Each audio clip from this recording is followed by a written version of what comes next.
warn you that these people are about to call you. They about to ask you for something. She was like, but it's really a robbery. It's a setup.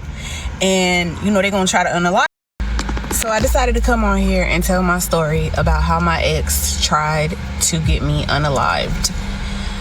I decided to come on here and talk about it because I feel like it's much needed for people to hear, especially the ones that are in relationships where they're toxic, where they have a soul tie and may not even know that they have a soul tie. For the ones that literally are dealing with a narcissist, for the ones that cannot walk away, no matter how much they try to walk away. It's just something that keeps holding them back. And baby, I'm here to tell you that that's nothing but the devil holding you back, keeping you down, because that person you are with is definitely the assignment that was sent to destroy you. And I didn't know that. For 6 whole entire years, I was dealing with the weapon who was sent to destroy me. So hopefully my story can reach people and can really help y'all out to understand, like, sometimes, you know, you just got to walk away from situations. Don't stay in toxic environments. People are not going to change. If you don't see a change within them, listen, it's just never going to work, no matter how hard you try. Trust me, I've been there, done that. Sleepless nights, literally. Nothing. It won't change. So baby, God had to wake me up in order to remove me. But baby, listen, when God wakes you up, if you don't hear that call and you don't remove yourself out of the situation, he gonna leave your stubborn behind right where you at and gonna keep you in that toxic circle you in. So baby, listen. But here we go, y'all. Okay, so like I said, my story happened a few years ago. I had not known Christ, so don't y'all come for me talking about, you know, this and that. Listen, I was living a very sinful life. I can admit that. But I have literally paid my debt to society, and I have literally been walking with God, okay? So, you feel me? Y'all keep them comments to yourselves. But anyways, here we go. So, I was dating this person, and we ended up going through a little breakup or whatever, you feel me? I was tired of the lying, the cheating, so I wanted to take a break. Our relationship had got to the point where now we are physically hurting each other. So before the relationship escalated anywhere else, you feel me? Because I grew up in a home where my mother was abused physically, and I already know where that ends up at. So I decided to take a break, right? So I tell him, you know, I think we need some time apart. And when I said some time apart, I literally just meant for the weekend, y'all. Literally, just for the weekend. But a weekend ended up turning into a whole entire year. And when I tell you, throughout this whole entire year, it was the worst. Okay? So it was kind of like I just gave him his walking papers. When I said I needed a break, I gave this man his walking papers, and he decided to turn up all the way up. Okay? But what's crazy is throughout that whole entire year, this man was literally stalking the life out of me. He would show up to my job. He would show up to wherever I'm at. I could be pulling up to a store. Next thing you know, he pulling up. Please talk to me. Please talk to me. So yes, y'all. Anyways, so of course, how narcissist people do, he had many of females that he dealt with or whatever. But it was this one particular girl. I don't know what he thought. I guess he thought he was like upgrading, or I don't know. He was trying to show me out or something like that. I don't know, y'all. But he done met him a Becky with some good hair, right? And no offense to none of the Beckys, because we love the Beckys, you feel me? But I'm just telling my story. This is my story, and this is how I choose to tell it, okay? So he done met him a Becky with the good hair. But listen, y'all, what he didn't know is that Becky with the good hair was an addict. But he didn't know it at the time, you feel me? But throughout the story, you guys will find out or whatever. But anyways, so long story short, you know, I decided to cut him off completely, because I was, you know, back and forth here and there. You know, I would, you know, talk to him here and there. I'm not gonna lie, I love this man like crazy. Loved him. But when I found out, you know, he out here trying to flaunt with Becky and all that, you know, I just let him walk his walk. So I let him and Becky do them. You feel me? So at the time, I was a drug dealer, right? And I kind of like started focusing more and more on me and doing what I gotta do. You feel me? So it got to the point where I was making like $15,000, $20,000 a week. You feel me? Easy. And my focus wasn't on him no more. My focus wasn't on any dudes. My focus was literally like me stacking my money, me trying to get in and get out the game. You feel me? That was my mentality. And so, he didn't like that. When he started seeing like, okay, oh, look at the clothes she wearing, look at the jewelry, look at the cars, like this girl got all this money.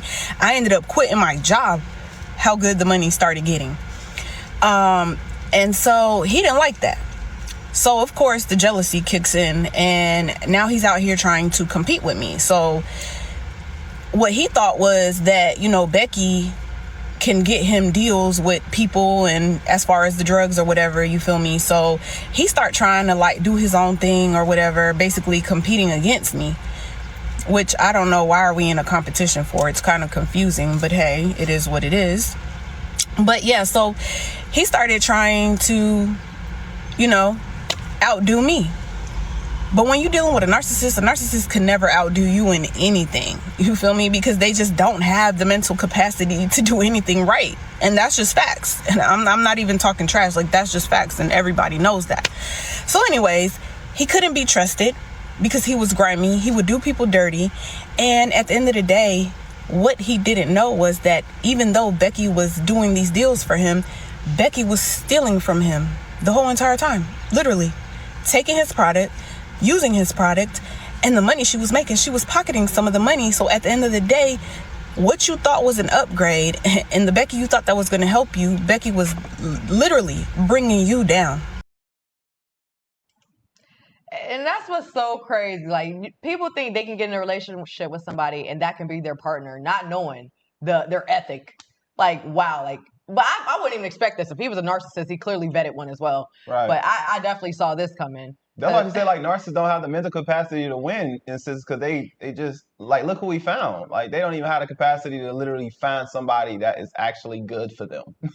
They like people who are toxic, who they feel like they need, that needs them. And that's where the problems really start coming in. Like, you're thinking you got a good girl on your hand, you showing off on the other one, but look how it turns out. A pretty face can be deceiving. He's just trying to show her to the next one, but hey, look what she come with.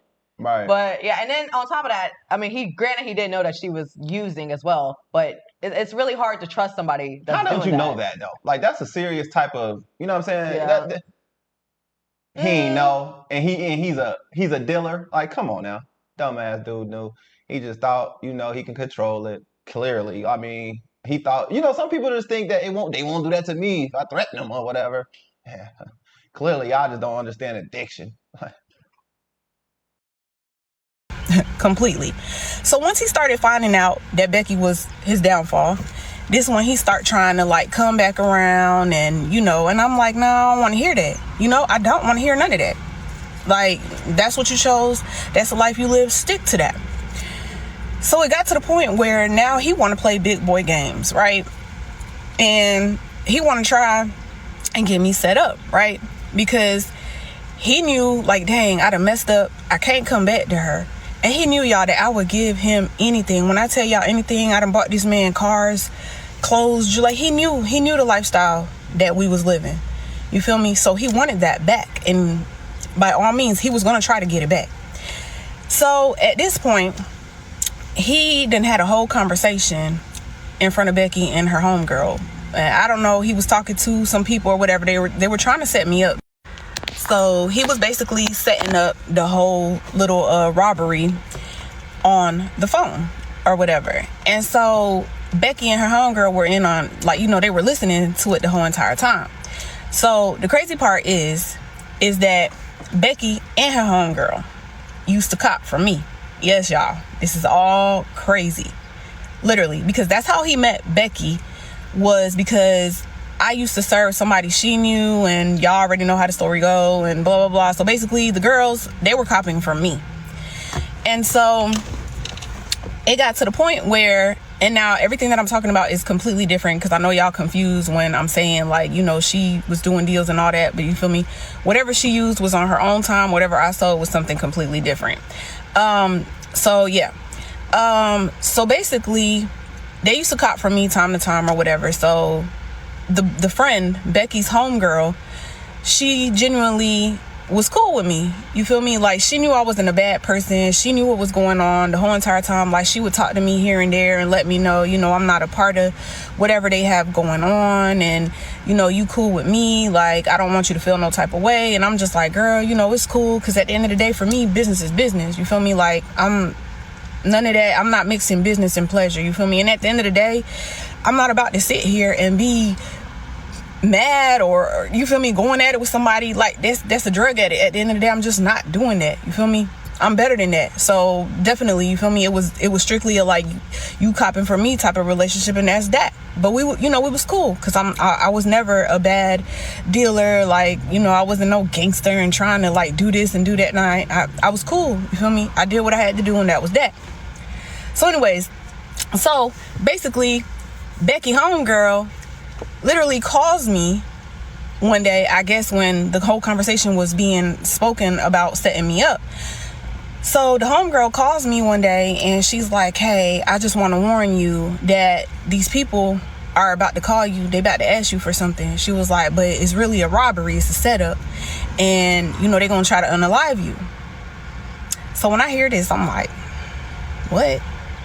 Like, my heart just dropped completely. Just dropped in that moment, because I just can't believe what I'm really listening to right now. Like, the person that I'm really so in love with, I understand that we going through, our problems or whatever. I understand money done got to his head. I understand all that. But to think that you would try and set me up for me to be unalived, I would never. That was just something that I never thought would even go down like that. But when you're in this type of business, there's no rules. So if you, like she said, they were in competition. So if I can knock you off the board, more money for me. It makes, like, friends do it when they're in this business. So it doesn't surprise me that this ex-lover, he was like, oh, well, we can't join each other and multiply, but then I'm going to just knock you off the board because now you're in the way.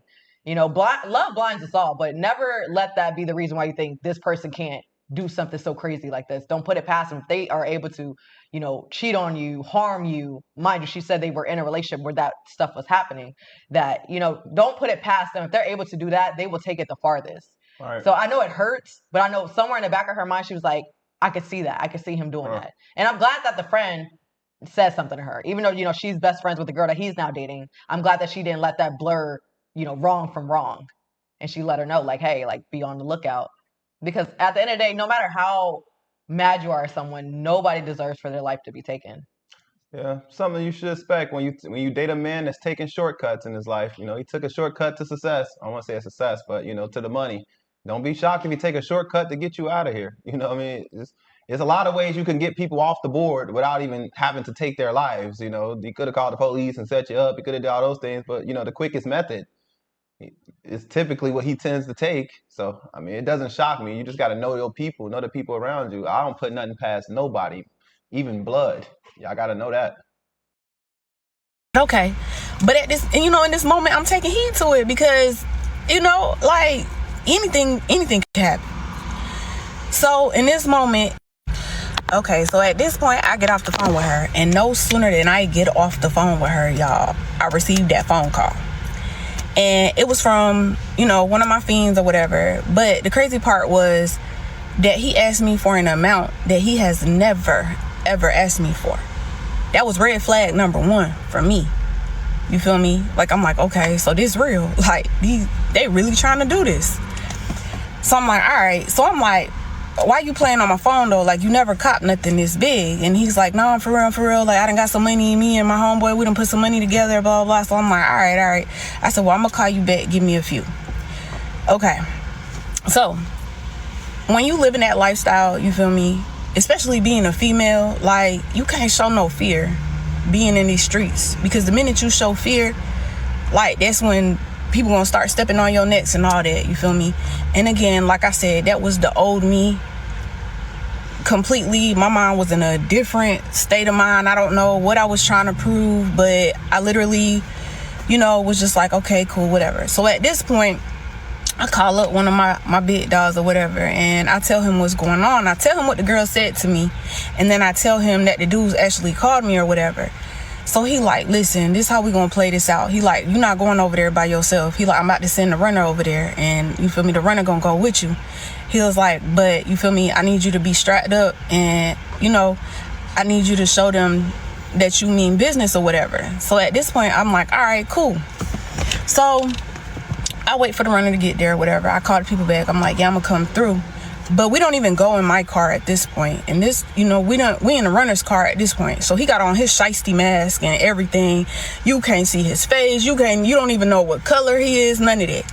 So he got his strap, I got mine. So we in the car or whatever. So we pull up, and we kind of pull up to like a street away from theirs, but kind of facing to where we could see their house, because we kind of trying to figure out like what's the whole setup, how many people there, all that. But we see like everything look normal. So I'm like, okay, cool. So they call me and they like, hey, where you at? Where you at? So they being real, like they trying to pressure me, like, where you at? Hurry up. So I'm like, I'm about to pull up. So when I pull up, I called them and I'm like, hey, I'm outside. So they like, we don't see your car. Red flag number 2. I'm like, nah, I'm outside. That's me in that car that you see. And they like, oh, all right. So the dude come out the house. So when he come out the house or whatever, he got on a big shirt. Red flag number 3. Why? Because this man don't never have on a shirt. It could be freezing cold outside, and he still don't have on a shirt. He barely even puts on a shirt to go in the store. He only does it because he has to. So the fact that you coming outside with a big old shirt on already let me know what you got, what's under that shirt. So the runner, he's sitting in the car. He like, you see that? I said, yeah, I see that. He said, all right, you ready? Y'all, in this moment, I swear, I am literally in my head praying to God. I literally am. I'm like, I don't know what's about to go down. Please protect me. Like, and that's the stupidity that when you living in this sinful world, that you really, like, what was the purpose of me even going there? It was literally no purpose. God sent that girl to warn you. If you can't test God in a moment like this. You knew what you was walking into. God was there before you got there. Now it's like, you said this is what you want to do. You know we got free will out here, so this is your choice. Like, he already sent the messenger. Right. But really, she get it now. I think she understands that now, yeah. But I hope looking back she realized that was God. Like, you might look at it as a dope fiend or whatever the hell you looking at it as, but that's who God typically used to send the messages. That's why he tells us not to overlook the poor, because most of the messages are going to be sent through poor people and people you overlook. So it's like, just know that moving forward, I guess. But and just for people out there currently that's maybe watching this video, think about things like that. You know, God, he loves you, you know, don't get it wrong. No matter if you sell drugs or whoever you are in this world, God still loves you. It's just, you got to make sure that you listening when he's speaking. And when you getting messages that something's happening, the fact that you know it's happening, that's God. Like, the wisdom of God. Like, that's it, you know. So I just want to say that so everybody can just know how to spot when God is speaking to you in a sense. I'm sorry, you had anything? I don't know if I cut you off. Of me going there, but for whatever reason that I had to prove to the streets that I was this and I was that dumb, I'm there. But now I'm finding myself asking God to please help me. God, please be here. Like, I don't know what's about to go down. Like, you know, like, crazy thoughts. But anyways, so as the dude's walking, and he's walking like in front of the car, all of a sudden he stops. And in that moment, he turns around and he goes in the house. So in my head, I'm like, okay, God, like, you here. I see you, you here. And so dude goes in the house. He done took off his shirt, but he don't come back outside. Like, I could see them. Basically, he's standing on the porch. So now the other dude that's with him, now he coming towards my car. So he come to my window. So the dude, I'm telling y'all, that had on the shiesty mask, he ready to go. So he letting me know, you let me know what's up. And I'm just like, nah, chill. Like, you know, let me just see how this play out. So I'm talking, you know, through the window or whatever. So all of a sudden, they don't have the money. I'm like, so what y'all had me waste my time? Y'all had me come out here for what? You feel me? But the whole entire time, I'm literally thinking that because we have our pistols and the way that I came is because that's why he's scared. That's why they don't want to do the deal no more. Now they done chickened out or whatever the case was. So, dude, they end up getting a little something. They ain't get what they was gonna get, but after that, they literally ended up going in the house. It was over with, right? But in that moment, y'all, I should have known. And I didn't know this back then, but I know this now. That in that moment, God was the one that was with me. And although I was doing the most, I ain't gonna lie, I was doing the most, but it was God in that moment protecting me because I had a calling on my life. And that God was not about to let that go down. You feel me? So even though I'm sitting there thinking that it's because we got our burners on us and, old boy got on his shicey meds and I'm thinking they scared. Nah, it wasn't even none of that. It was God. It was literally God, the one that protected me in that moment. And I'm so thankful for that because after all that happened, you feel me? That same night, I ran back to the crib. I'm calling. So I called my ex and I'm spazzing on him. I'm spazzing. I'm like, you try to get me set up. You try to get me unalived. And he's like, what are you talking about? What are you talking about? Nah, I don't know what you're talking about. I'm like, nah, that's crazy. Like, why would you do that to me? Like, I'm literally going off, y'all. And I told him, I said, them same little Becky you be around or whatever, she the one. She the one that told me, all them told me. And it's crazy because he denied it the whole entire time, just like a narc would. He denied it. But how I ended up finding out, y'all, was not too long after that, the same boy that came outside without a shirt on, that same boy, his grandma, she calls me one day and she's like, hey, I'm sorry to bother you. She was like, but I don't know who else to call. She's like, we don't have no food in the house. My grandbaby, which is the boy's daughter, my grandbaby doesn't have diapers. She's like, I don't know what to do. She was like, all these boys keep doing is doing drugs. And she told me straight up. She told me. She said, they give you all of their money. She said it, and they don't take responsibility, not even for his own daughter. Y'all know how bad that made me feel on the inside? Like, literally. And I knew that was God breaking me down. I knew that was God allowing me to hear the damages that I was causing in people's lives by what I was doing. So in that instant, I went to the store. Man, I brought this lady a whole bunch of groceries. I brought the baby diapers. And I ended up taking it to the dude house, to the grandma. So I'm sitting in the living room, right? Dude didn't even know I was coming. Dude didn't even know that his grandma had called me. I'm sitting in the living room or whatever. The grandma talking to me. She telling me thank you for everything. She was like, it's a blessing. I didn't expect for you to do this. And so the dude come out. Y'all, he sit down next to me. He break down. And he said, I am so sorry. And I'm like, well, what you sorry for? He said, I'm so sorry because you remember that night that He said, you remember that night that I had called you and I had asked you to come through or whatever, and he was like, I was moving a little funny or whatever, and I was like, yeah. I was like, what's up? I said, because I already know what was going on. I said, you feel me? What you failed to realize is that somebody had already told me ahead of time. And I was like, but yeah, what's up? He was like, man, your ex. He said, I ain't even gonna lie, man. I'm gonna be real with you, and I'm gonna tell you, your ex set it all up. He was like, he wanted us to unalive you the whole entire time. He was like, but I just couldn't find it in my heart to do it. He said, I don't know why. He was like, but now I understand why. He was like, you didn't even have to do none of this, and you came through. He was like, you know how many other of my dealers I done called and I done asked them, can they help me out a little bit? And they just laugh at me and tell me no.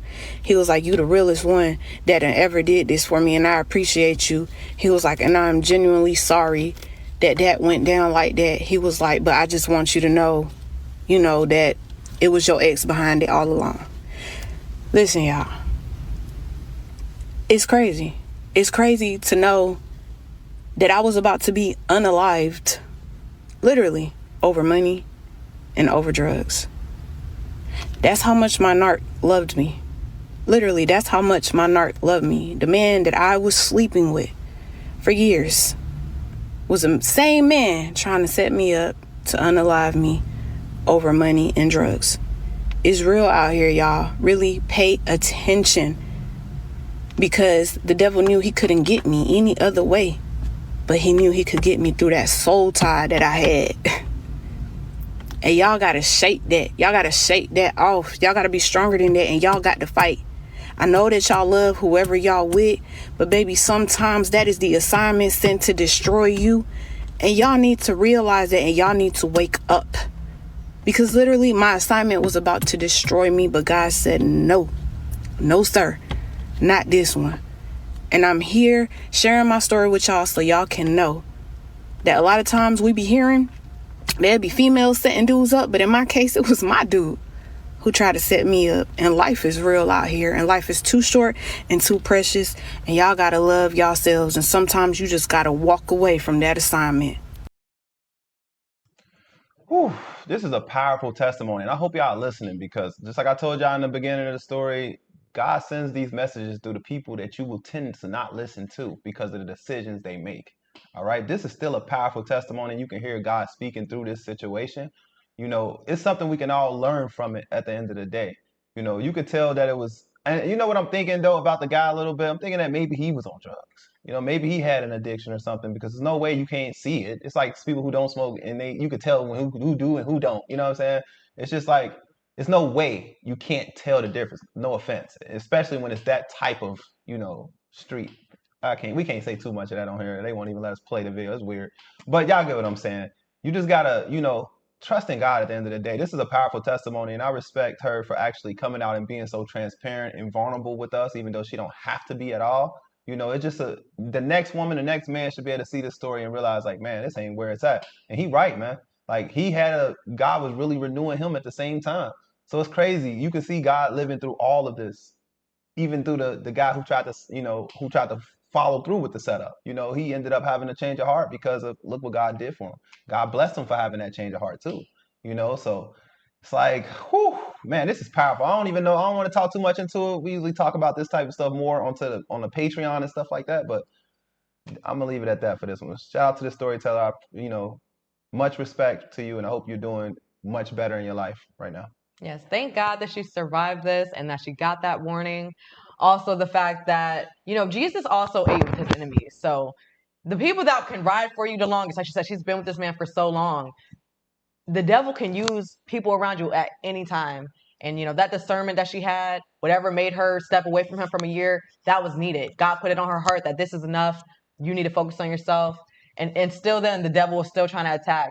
But God had her back, and she made it through this. I'm glad that the man had a change of heart as well. Right. And then the grandma calling her, she needed that as well. Like, if she would have never sat down on that couch, she would have probably had a slightest chance that maybe that Becky girl was lying. Like, but no, that guy sat down with her, was broke down, felt that guilt, and let her know, like, no, like, he set it up. Don't matter if that man said he never did it. I'm letting you know firsthand, he the one who set this whole play up. Right. So, and I hope she didn't go back and. The only thing I had that I was like, I wish she didn't do that in this whole story time was when she told who told her what. Mm-hmm. You know what I'm saying? Because you can put them in jeopardy by doing stuff like that. So, just think about those type of things, because then you won't have people reaching out to try to help you. I think God's gonna always send that. But you got to start. We got to just make the initiative to not test God in that way, because you don't know if God gonna answer you. The answer could have been earlier, and you could have just easily suffered the consequence of that because you didn't listen to the message when the girl who originally told you what was happening was going to happen. You still try to follow through with it. But, I'm just saying, at the end of the day, God definitely was there, and he definitely was guarding you in that situation. I'm not denying that at all. I'm just saying that, don't ignore these messages all the times, because, sometimes you only get one. You don't get a bunch of follow-ups. You get that one, and if you ignore it, you'll be talking to him personally. We'll be talking to him and Evan about it, but that's all I got to say on that. And if you guys are interested in following this storyteller, make sure you guys check out the description box below, where we will have her tagged. Also, if you guys are interested in joining our Patreon, where we talk more unfiltered and different type of style. It's not a review channel. It's more of a podcast style channel. If you're interested in that, you can check out the description box below, or you can look in the link you can go to messystories.com and sign up that way. But that's all we got, Messy fam. Peace out. We'll see you in the next story time.